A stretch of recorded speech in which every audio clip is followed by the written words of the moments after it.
Voilà, je suis avec Rémi Pedreno. Alors là, c'est un nom qui nous vient du sud, hein, D'origine espagnole, oui. d'origine espagnole. Alors, Roque d'Anglade, c'est quoi exactement? Alors c'est un petit domaine de 7 hectares et demi. Moi je suis vigneron à Langlade, à côté de Nîmes, à 10 km. Ah oui, d'accord, c'est pas si loin. Non. Et je fais du vin depuis 99. C'est une nouvelle vie, une reconversion. Ah oui, vous voulez dire qu'avant, vous étiez dans un autre domaine, si j'ose dire, mais qui n'avait rien à voir avec le vin? Oui. J'étais ingénieur en informatique. Mon Dieu, mais comment on peut passer de ce métier merveilleux, d'ailleurs, d'ingénieur en informatique, au vin, qui est un métier particulier? Il faut apprendre, il faut savoir cultiver, enfin, il y a beaucoup d'art, il faut connaître la terre, hein, comment on fait? Je sais pas. Comment C'est une passion. Je crois qu'à un moment j'ai eu envie de m'exprimer. Mais attendez, une passion, mais vous connaissiez le vin avant? Hormis le fait d'en boire entre copains, entre collègues, en famille. Jusqu'à 22 ans, je ne buvais pas une goutte de vin. Donc j'ai découvert le vin à 22 ans. Et puis ça a été le coup de foudre.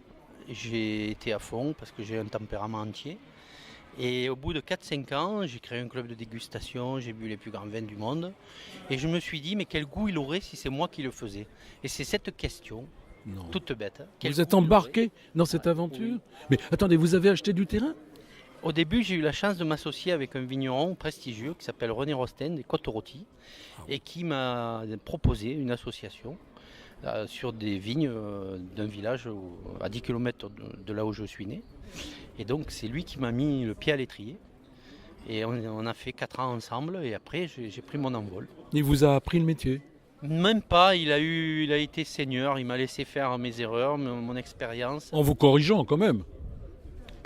Même pas. Même pas? Même pas. Il a été extrêmement bienveillant. Et moi, j'ai eu quand même la chance d'avoir beaucoup d'amis grands vignerons dès le début. Qui vous ont donné tous les conseils du monde. Vous êtes passé de petites mains à la haute couture. Voilà. Et on va dire petit à petit, quoi. Et puis, c'est jamais fini. Alors, d'habitude, c'est mon ami sommelier qui est avec moi, qui me conseille, Olivier. D'ailleurs, c'est lui qui m'a présenté à vous. Et j'aimerais savoir, vous vous adressez à tout le monde? Votre vin s'adresse à tout le monde? Bien sûr. Ah oui, bien sûr. Bien sûr. Alors, attendez, une question. Vous faites quoi? Du blanc, du rouge, du rosé? Vous faites tout? Oui, je fais un vin par couleur. Voilà. Un vin blanc, un rosé. Oui, c'est déjà pas mal. Il n'y a pas d'autre couleur. Voilà. Vous êtes tellement passionné, vous êtes capable de nous faire un bleu un jour. Bah, peut-être, on n'en sait rien. Pourquoi pas? Mais alors, quelle est la particularité de votre vin? La particularité, elle tient déjà à l'endroit où il est né. Donc c'est le petit village de Langlade qui est en fait. Pourquoi je me suis installé là alors que je suis né à Nîmes? J'aurais dû faire des costières de Nîmes. Mais parce que tout simplement un vieux vigneron m'a appris qu'à Langlade on faisait un des plus grands vins de France avant le phylloxéra et qu'il était classé 3e cru de France après les Grands Bourgognes. Et il m'a montré des vieux documents d'archives. Et il m'a montré qu'en 1868, il y avait 165 vignerons dans le village pour 600 habitants. Et vous êtes tout seul maintenant? On est 6. Ah, c'est... Oh, mon Dieu! Voilà. Et donc cette histoire m'a fait rêver. Et je me suis dit, si on faisait un des plus grands crus de France en 1860, il n'y a aucune raison qu'on ne le fasse pas aujourd'hui. Vous voulez dire que ce que vous proposez à votre clientèle, c'est déjà un grand cru? Oui, en tout cas, c'est le prix et l'approche d'un grand cru. C'est l'approche d'un grand cru. Alors vous présentez votre vin dans des expositions, dans des foires, comme on appelle ça, où vous savez, on donne des médailles, on des médailles d'or, des médailles. Comment ça fonctionne tout ça? Non, en fait, nous, il est prévendu.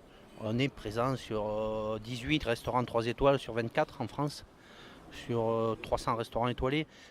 Donc on n'a pas de vin à vendre, on ne fait pas de... Oui, mais enfin, attendez, votre vin, il a fallu le faire connaître. Vous avez démarché vous-même? Non, j'ai eu la chance de trouver des professionnels comme ceux qui sont là, la maison Billard, la maison Cave 41. Ah, ils vous ont fait confiance. C'est eux, voilà, qui ont cru en nous et qui ont démarché les grands restaurants et qui ont dit ça, c'est très très bon, c'est pas connu, ça coûte un certain prix, mais prenez-le, vous serez satisfait. Alors Et quand- petit à petit, ça s'est fait comme ça. Oh là là, mais c'est formidable votre histoire. C'est un conte de fées quelque part. Oui, oui. Parce que voilà, vous partez, vous avez 21 ans, vous êtes Oui. ingénieur informatique et au bout de quelques années, allez, alors, vous avez quand même beaucoup travaillé, vous vous retrouvez à la tête d'un vin de prestige. C'est ça. Mais écoutez, c'est formidable. Oui.